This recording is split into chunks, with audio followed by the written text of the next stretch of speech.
Conquering the top of the world is a romantic yet difficult challenge that only a handful of people have been able to accomplish. The stories about summiting the highest peaks in the world are as much about courage as about tragedy. The Hungarian experience of conquering the Himalayas is no different from any other nation's. It is a mixture of success and great losses. The drama concerning Hungarian climber Szilárd Szuhajda in the summit area of Mount Everest did not end well. The search for the 40-year-old was abandoned, despite the superhuman efforts of a search team of top Nepalese mountain guides. Szilárd Szuhajda had extensive expertise climbing at high altitudes. In 2014, he became the first person to summit the world's 12th highest peak, Broad Peak, without using an oxygen mask. He was the first Hungarian to ascend K2, the Karakoram Range's 8,611-meter second highest peak, on his own, without the use of oxygen tanks in 2019. Because of his successes, he said in January 2022 that he would attempt to summit all 5 mountains. He succeeded in climbing to the peak of Lhotse in May 2022. As the next step, Szuhajda set out to conquer Mount Everest. He set off from the base camp on the 21st of May 2023 and was supposed to reach the top 3 days later. His venture, which seemed to succeed initially, eventually went wrong on May 24 when satellite phone contact was lost with him. A day later, information was received that the climber had been seen unconscious, lying at the bottom of the Hillary steps at about 8,780 meters. While a rescue group of Sherpas was immediately dispatched to help him, Szilárd Szuhajda was never found. On May 27, the rescue team was called back after all hope was lost that Szuhajda would still be alive. Szilárd Szuhajda set off for the 8,848-meter summit of Mount Everest in Nepal at 9 p.m. local time on Tuesday evening. At the time of publishing our story, the Hungarian climber had been missing for 45 hours.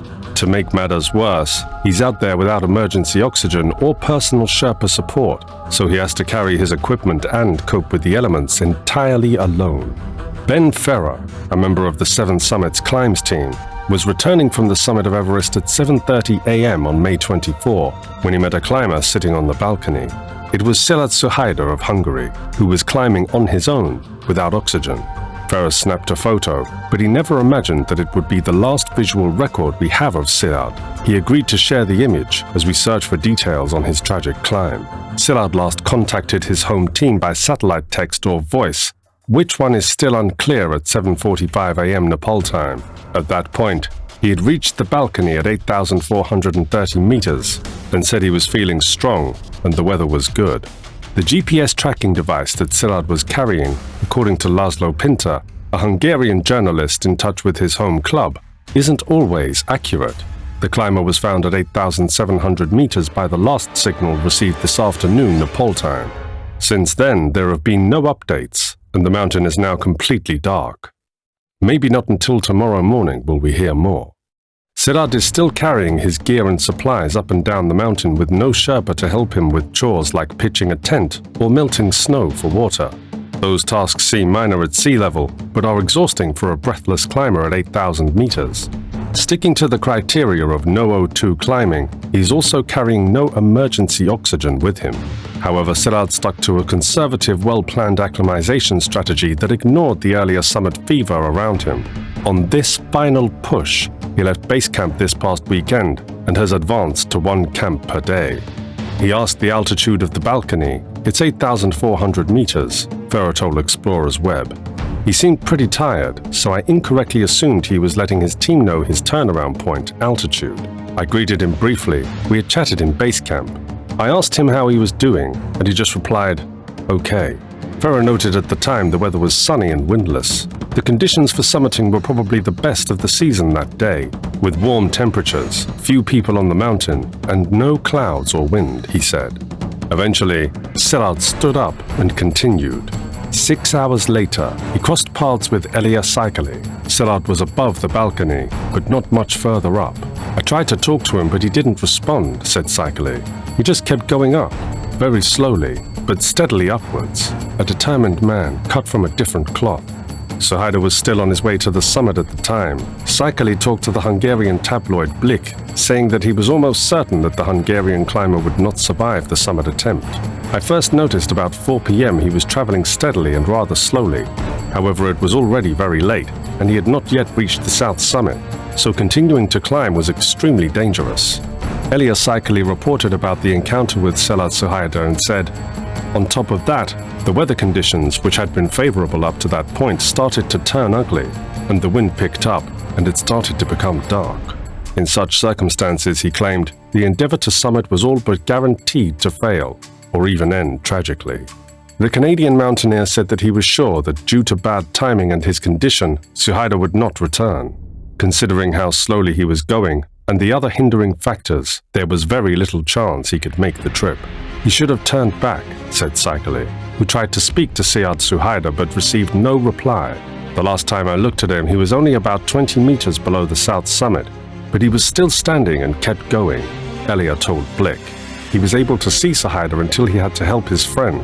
Gelje had been climbing with a fellow athlete, also without oxygen, and although they were going much faster than Suhaida, they knew that they would not reach the south summit in time, and the way back seemed impossible.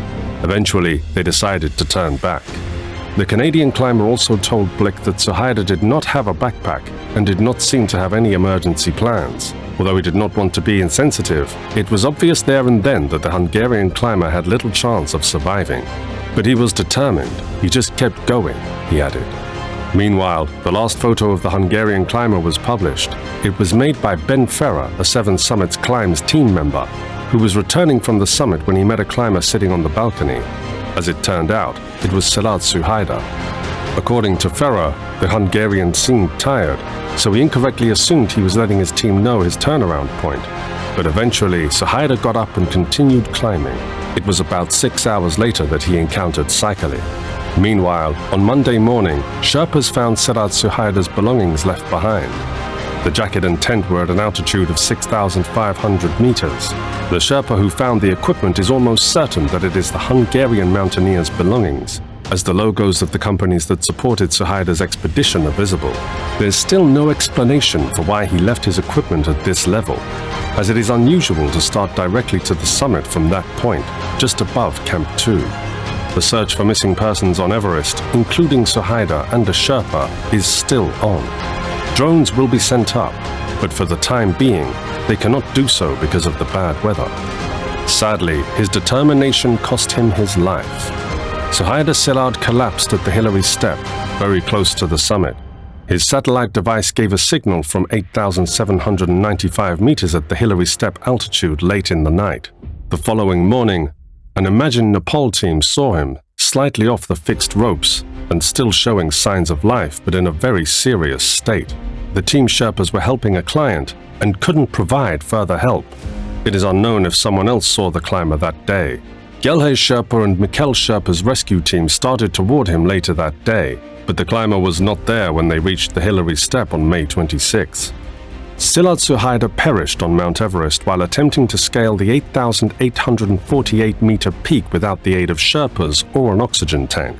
Less than 50 meters from the summit, at 8,795 meters, at the base of the Hillary Step, the GPS lost center signal. Suhaida was spotted by other climbers here, but by the time the Sherpas dispatched to rescue him arrived, he had perished. What are your thoughts on this? Let us know in the comments section below. If you enjoyed today's video and found it interesting, then make sure to leave us a thumbs up and do not forget to subscribe to our channel and click on the bell icon to always be updated with the most exciting content as soon as it's uploaded. Thanks for watching. See you again soon in another video.